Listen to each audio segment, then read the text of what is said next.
Let's bring in our reporters on this broadcast. We've got Piyush Mishra joining us live from Finance Minister Nirmala Sitharaman's residence. Of course, all eyes will be on Nirmala Sitharaman and what she has for the people of India. Karishma Asudani from Business Today is joining us from outside the Finance Ministry. Good morning to both of you. We're all, of course, up early this Saturday morning, courtesy the budget. I'd like to begin with you, Karishma. Good morning. We're going to see, of course, all the customary steps of Nirmala Sitharaman stepping out with the photo op, visiting the president and whatnot before she tables the budget. But what really are the expectations right now from this budget?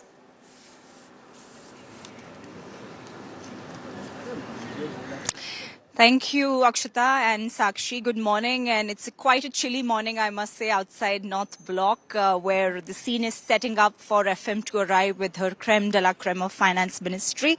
You were discussing about relief to middle class, which is something that is high on expectations on card this time, because tax cuts have been mulled over with the Finance Ministry officials. The Revenue Department, in fact, has been looking into it significantly. The big news has to be the review of the Comprehensive Income Tax Act, which is likely going to get a mention in today's speech, while the bill has not been listed in the budget session, but it is definitely that Finance Minister is going to address it, followed by some changes in the new tax regime. We know that about close to 76 individual taxpayers have already moved to new income tax regime, which keeps the old income tax already as an option that not many taxpayers are now preferring.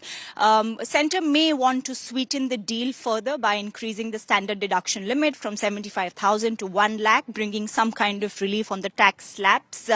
Besides this, they stay focused on their fiscal consolidation path. Let's not forget, and as Sakshi mentioned, that the CEA has highlighted an 8% growth at least for 2 decades in order to reach the 2047 Viksit Bharat goal, and for that the focus has to be on domestic growth. You've got, in fact, the economic survey giving a prediction of 6.3 to 6.8%.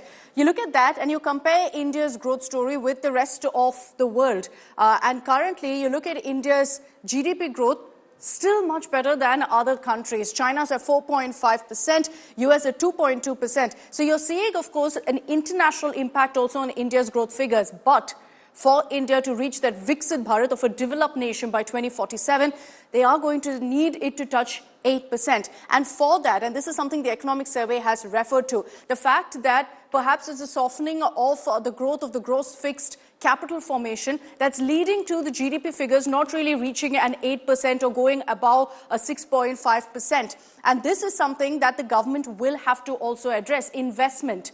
Now, this is expected really in the budget, that the government is going to address the fact that you're seeing the gross fixed capital formation at 33.2%. This is the forecast, remember, for 2025-26. So, Sakshi, this is going to be a big talking point. Perhaps India Inc. is going to be watching this the closest. Absolutely, Akshata. And what's important to see is that the private capex cycle has just not picked up, and that is the need of the hour at this point in time. We will have to see whether the government is able to incentivize the corporates and also attract more FDI flows. That is again a big talk point at this point in time. We need to get the economic cycle going, and for that we need to attract all the money from foreign as well as domestic corporates to start pumping into the economy right here. We've been waiting for that for far too long, and that needs to again come in along with the government spending. So that really needs to pick up. But let's go across to Piyush Mishra, who's standing right outside Finance Minister Nirmala Sitharaman's residence. Piyush, warm welcome. Good morning to you. Tell us, what's the activity? When I was driving here to the studio, it was pretty foggy. I hope things are getting cleared as we are inching closer to the final document being presented at the Parliament. Is Finance Minister Nirmala Sitharaman going to be giving a whole lot of good news to the nation today? Most likely, Sakshi, and good morning to you and to Akshata and to all our viewers. And it's like you rightly mentioned, it's a chilly morning, but at the same time, there's a lot of discussions. Those are also, going on as to how the budget would be. But at the same time, let us also see how the budget is going to be. We can also get an idea out of the economic survey which was tabled yesterday by Union Finance Minister Nirmala Sitharaman. Though economic survey is posing few challenges, which includes which also says that the global economy is is facing a lot of challenges. There are unfavorable things. At the same time, the global trade and investments have come down to crawl. China, the economic survey has also said that the China has now become world's manufacturing superpower. Every third thing is being produced in China. So at one side, we are now seeing how the challenges those have been highlighted by economic survey. On the other side, it has also has also predicted a huge growth for India, and this recovery is also taking place after the post-COVID era. The economic survey has also suggested, Sakshi and Akshata, that if government is going to deregulate the Indian economy, then a lot of things can be unleashed. The economic growth can be unleashed. But we'll have to see how the government is going to put its focus as far as this budget is concerned.